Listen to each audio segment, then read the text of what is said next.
Okay, take her by the hand. Okay, come on back here. Okay, right about to where the black is, right in here. Turn towards each other and then to the people just a bit. Open up towards the people just a bit. Okay, can you pull this back? Get the A team working here. Excellent. I think I'll go stand on this side. There you go. Well, good afternoon, everyone, and welcome to the Chichero Club on this beautiful Saturday afternoon. Weather-wise, we should be outside doing this. Wouldn't that be great? Anyway, we want to thank all of you for being here this afternoon. And I understand we're live streaming globally, right? So where's the camera with the live stream? Right here? Come on up and say hi to it. Well, you come on up here a bit. Yeah, I don't want your dress to move too much. Say hi to everyone. Thank you so much for being here, guys. There you go. And I understand we're talking, northern Michigan, all over Michigan, Yeah. Canada. Oh, yeah. God, you guys, do you have your own calendar? Or? Well, next year. It'll be in the Christmas gifts. That's great. My name is Joe McFarland, and it is a distinct honor for me today to be with Michael and Melissa as they take this next step forward. What's been a pretty remarkable story up until now. We have just met in person for the first time. We've been meeting virtually, although my connection with Melissa has been more in person because I've had the chance to work with her mother for 27 years, Silvana, for 27 years with CBSA. I retired 2015. And did you retire before that? 2013. So you beat me by 2 years. Absolutely one of the finest people I've had the opportunity to work with at Customs, and one of the most beloved. And so it was a thrill to be asked to officiate your daughter's wedding, so thank you for this. And the two of you've made quite a splash. Yeah. But we'll talk more about that near the end, right? Okay. So family and friends, we welcome you today to witness the marriage of Michael and Melissa. You all have shared in their relationship and contributed to their relationship in the past. And by witnessing their marriage celebration today, Michael and Melissa ask you to share in their future. Today is a celebration of love, of commitment, of friendship, of family, and of two people who are in it forever. You don't have to have a ceremony, really, to have a marriage. And when you think about it, the whole thing is kind of strange, isn't it? You're standing here, the two of you, looking fancy. You had that beautiful bouquet coming up the aisle and being stared at by pretty much everyone who's meant anything to you in the past 20, I don't know, how many years? 20-something years. And that's the people that are present as well as those who are tuning in through live streaming. So why do we do this? Well, the marriage ceremony has been an important feature across nearly every culture, religion, generation, and society. We have thousands of important moments throughout our lives, but this one, the marriage celebration, is regarded as one so critical we acknowledge its special status by sharing it with others, don't we? Why this moment? Because despite all of our difference, love is what we all share. It is the great unifier, our one universal truth, that no matter who we are, where we've come from, what we believe, we know this one thing to be true: love is what brings us together. That's why the two of you are standing here. And that's why all of you out here are standing there or sitting there watching them standing up here. In this moment, we have important times in our life. And in this particular moment, we're reminded that the ability to love is the very best part of our humanity. All of us here today have our own love stories. Some are short, others are long. Some are yet unwritten, and some others are just getting to the really good part. That's you guys today. There are chapters in all of our stories that are sad or disappointing, and others that are exciting, full of adventure. And that brings Michael and Melissa here today. A time to pause, to look back, and smile at all those moments that brought them here. But more importantly, it's a time for them to look forward, to look ahead at all the moments that are still to come. I'm here, and we're all here because we want those moments for you. We're here to hope with you, to support you, to be proud of you, and to remind you that love isn't happily ever after. Love is the experience of writing your story. It's not just one moment, not even this moment. It's every moment. Big ones like saying, I love you. Do you remember when the first time that happened? I'm sure you do.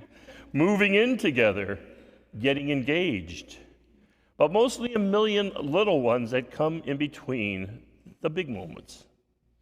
Falling asleep next to one another, making dinner together, spending holidays with your families. Here's one you can relate to. Binge watching Netflix shows when you had time, because you guys are busy. Getting a big hug when you got home from work. These everyday moments fuse together to one big experience. And even though this experience is so incredible, words fail us when we try to explain it, because that's just the way it is with love. Love is not meant to be described so much as it is to be felt and experienced. And I think as we look at the two of you today, do we not see love? What do you think? Round of applause if you believe that.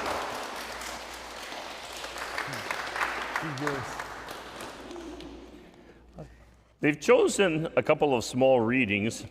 The first one actually is perhaps the most common reading in Christendom for the occasion of a wedding, and I'm sure most of you will recognize it's St. Paul's letter to the Corinthians, or better known as Love Is. Love Is. And so we're going to ask our bridesmaid, Dr. Maria Switek, to take the microphone here. Well, here, let me stand over on you. Why won't you stand here kind of looking at your... You can hold that, and I'll hold this for you. It's right down here. Oh. All right, so again, this is a reading from St. Paul's letter to Corinthians. If I speak in the tongues of men and of angels, but have not love, I am only a resounding gong or a clanging cymbal.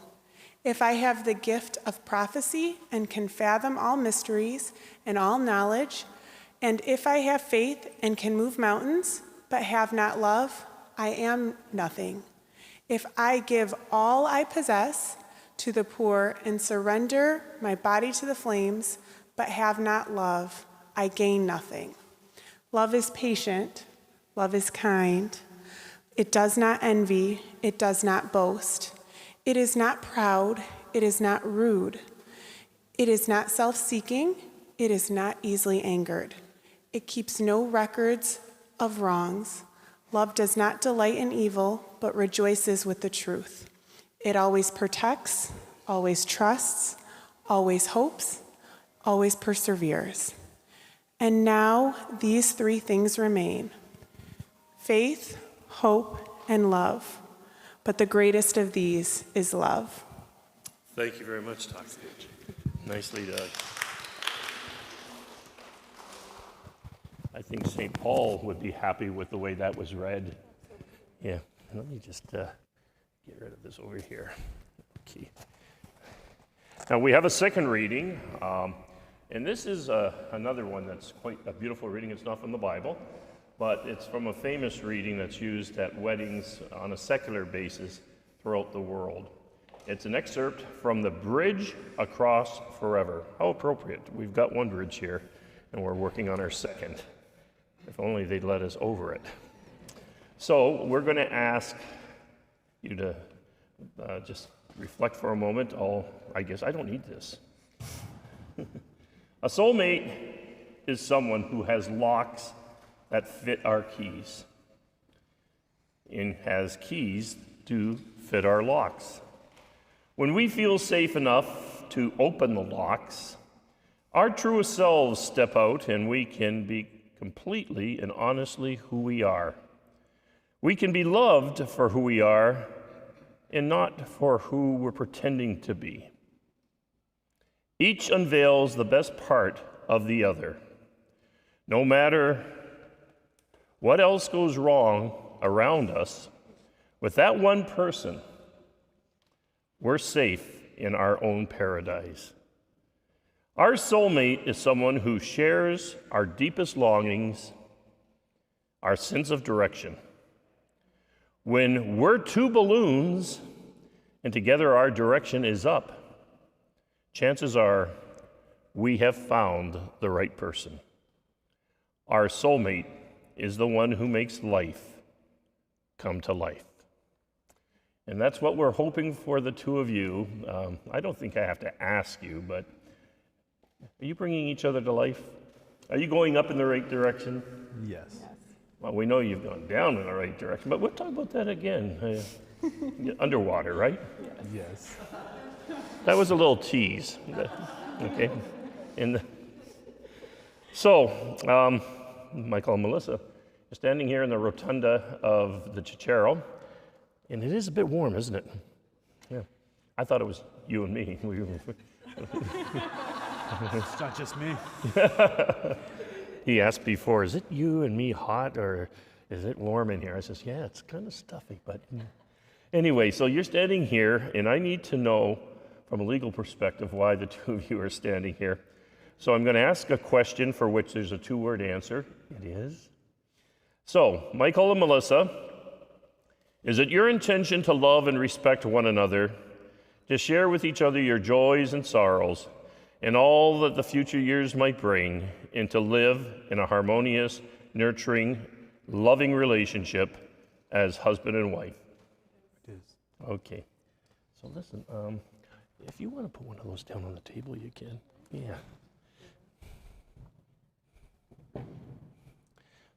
Thanks. We often talk about marriage as that moment in life where we give our hand to another. And that's what's happening today. Michael and Melissa are presenting their hands to another to be taken in love and in commitment. So before we do our vows, they've elected and asked to do this beautiful little ceremony called the hand blessing ceremony. So let me get behind you here, and I'd ask you to face each other. Okay, now remember your hands are like this with each other. So Michael and Melissa, please present your hands palm side up so that your beloved may see the gift you are offering each other. These are the hands of your best friend, young and strong and full of love for you. These are the hands that are holding yours on your wedding day as you promise to love each other today, tomorrow, and forever. These are the hands that will work alongside yours as together you build your future. These are the hands that will passionately love you and cherish you through the years, and with the slightest touch, comfort you like no other. These are the hands that will hold yours when fear or grief attempt to overwhelm you. These are the hands that will wipe tears from your eyes countless times, both tears of joy and tears of sorrow. These are the hands that will help hold your family together as one. These are the hands that will give you strength when you need it. These are the hands that, even when wrinkled with age, will still be searching for the hand of their beloved, still giving the same unspoken tenderness with just a touch. These are the hands of your best friend, young and strong and full of love for you. And so, God, we ask you to bless these hands that you see before you this day. May they always be held by one another. Give them the strength to hold on during the storms of stress and the dark of disillusionment. Keep them tender and gentle as they nurture each other in their wondrous love. Help these hands to continue building a relationship founded in your grace, rich and caring, and devoted in reaching for your perfection. May Michael and Melissa see their four hands as healers, protectors, shelters, and guides, to which we need a big amen.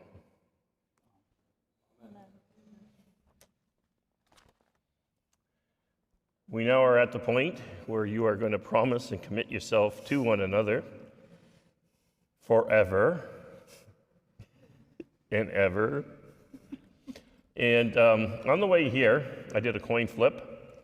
Michael, you won, so you're going to be going first. Join hands and join your hearts. Look deeply into each other's eyes. Do you, Michael, take Melissa to be your wife, to have and to hold from this day forward, for better or for worse, for rich or for poor, in sickness and in health, to love and to cherish, to be faithful to her alone until death do you part? I do.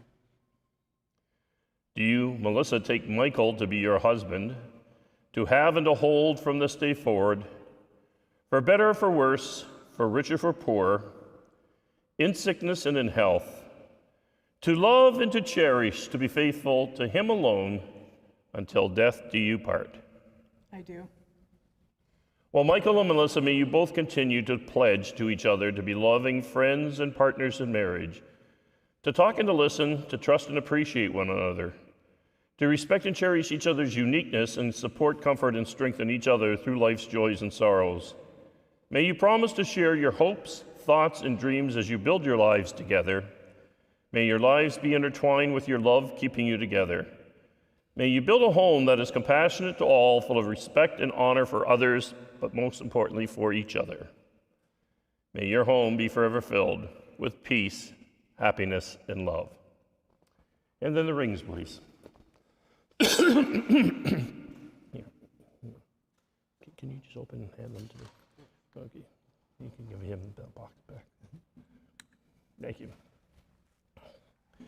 The wedding rings I hold now in my hand, these are symbols in visible form of the unbroken circle of your love, so that wherever you go, you may always return to your shared life together. May these rings always call to mind the power of your love as you go about your day. May their circular form remind you that love given freely comes back around again and again. So take Melissa's ring and on her wedding finger here, and try not to hide it. Okay, and repeat after me. Melissa, with this ring, a symbol of my love and devotion, I give you my heart. I promise to dream with you and to work to make our dreams come true.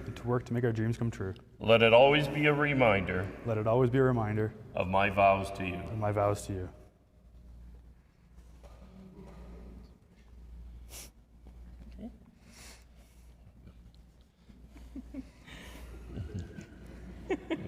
That's all you get.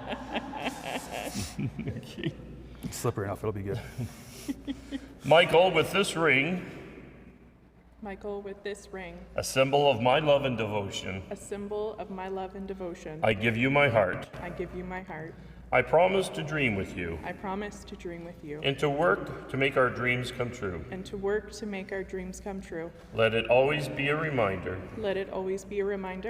of my vows to you.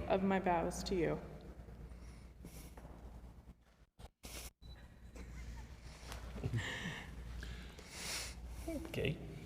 Well, Michael and Melissa, because you have professed your love and devotion and commitment to one another this afternoon in the presence of your family and friends and a wide-ranging live streaming audience out there, wave to them. Last time as a single person. This is it. It is my distinct honor and my privilege to now pronounce you husband and wife. Please kiss your bride. Okay. Now, I need to let you know that in recent years I've broken with tradition at this point, where I don't think one kiss is enough. What's better than one kiss? Two. Okay. So we're.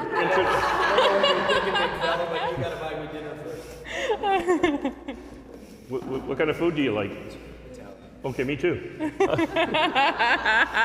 This wasn't part of the script.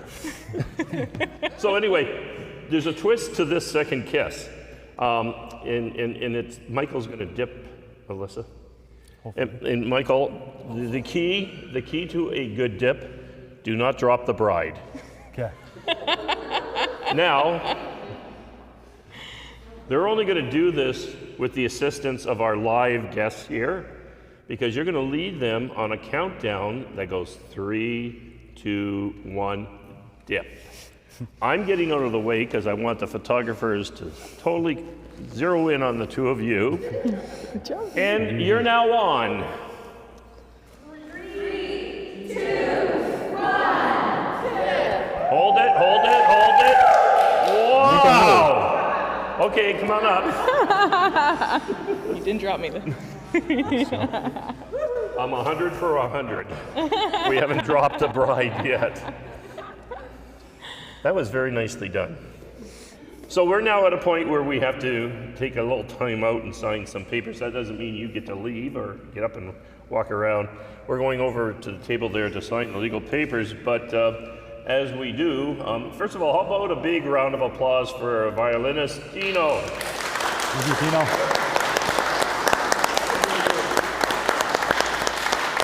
And the song that he's now going to perform for us is an extremely appropriately titled song for what we're doing. Okay, let's go to the table.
Did you be licking them all? Pardon me? That is one of the coolest versions of signed, sealed, delivered I've ever heard. Stevie Wonder, I'm sure, would be smiling from ear to ear hearing that. Well, they've exchanged their vows, they've exchanged rings, they've had a blessing of their hands, they've signed the papers, like Stevie said, signed, sealed, and delivered. And I'll be delivering your portion of the license to Thunder Bay Monday, where it'll be registered here in the province. But this is the part of the license you get to retain, the record of solemnization. So I'm going to present this to you now, but I assume with getting married and all, you have a lot of things on your mind, and the last thing you want to worry about is this thing, like where did it go? So here's your chance to make your first married couple decision, because you're now married, okay? So you're no longer single. You got to make married couple decisions. And isn't it true the best married couple decision is the one where you consult with one another? He says, you're obviously not married. So that's at least in theory. That's the theory of it. So now I want you to consult for a moment, because I'm going to be handing this to you, and you've got to decide of all the people here, your bridal party, which is very limited, or the guests here, who you can hand it off to. Who tomorrow morning when they wake up, they'll say, oh, I know where I put it. So do you want to have a little consult there and before you decide? Consult. What do you want? Your mom's purse. It won't fit your mom's purse. It won't fit in my mom's purse, though. You sure of that one? Yeah. All right. Yeah. The decision has to be made this month. Okay, wow.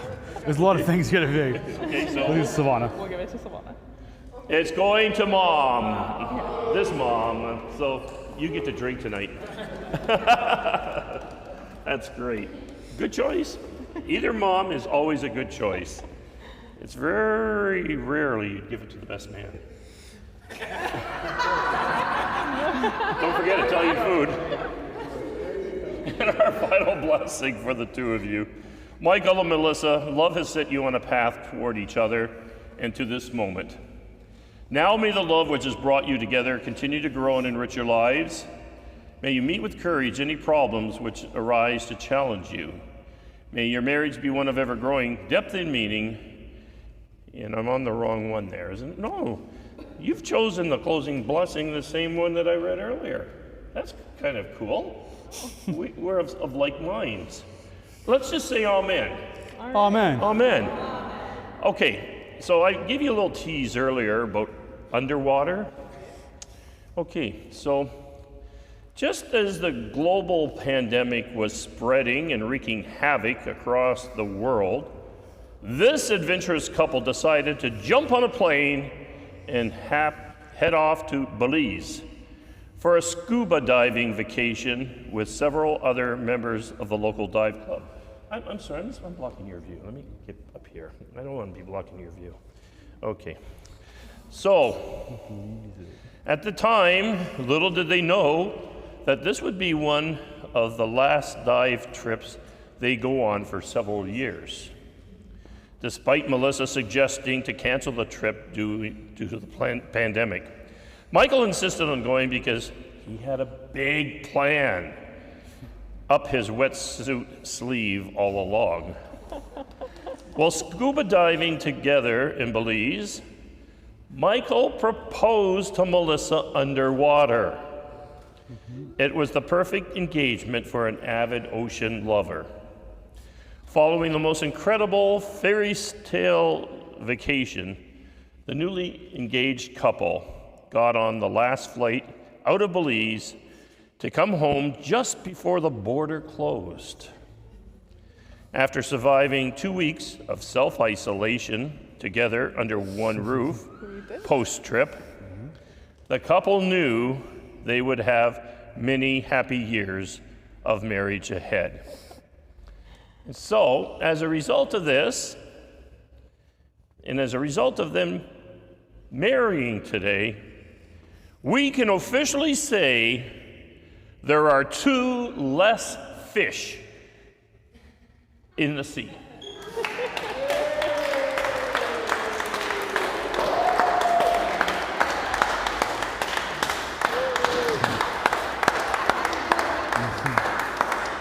Before I dismiss them and officially introduce them, again, thank you all for being here today at the Chichero, especially those who are tuning in through live streaming. Though you're not physically present, you can still send checks and gifts and things of that nature. Nothing will be returned or rejected, okay? But they're a beautiful couple, a nurse and a firefighter. And with those professions today more than ever, I personally want to thank you for your service to community.